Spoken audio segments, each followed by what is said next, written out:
So here's a fun fact.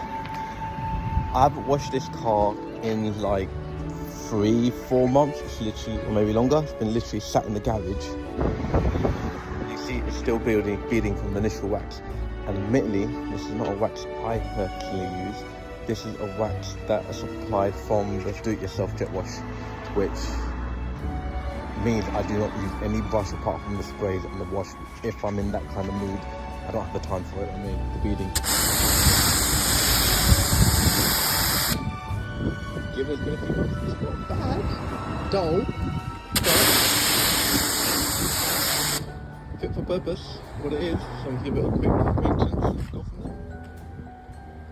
So for me right now, my pet peeve are the alloys. I want them to look nicer than they actually are.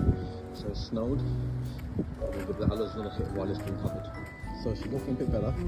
Snow foamed, washed, but the engine bay could do a bit of adjustment. So I'm not gonna hit it with this. Well, I am, but not at pressure, just with water. And just in the plastics, get them pretty off, and I can touch it up and just make it look a little bit better. So all we need is a good brush, like this little bad boy here, Carbon Collective. And we're gonna see.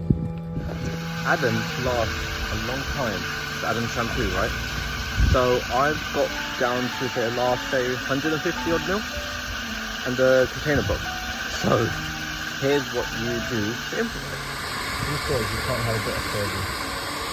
Empty the bottle out and reuse it after trying to throw it into the bottle.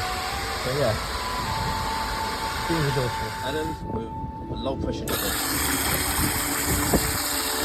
Bubbling quite a bit. So let's turn jet wash on. 1 minute. So the time is now 2 o'clock on the dot. I'm finished.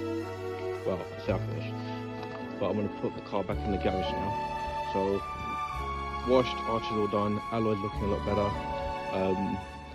So 2 hours to get to this state. Put a sealant on there, but what I'm going to do is put a wax on, so I think it'll look better.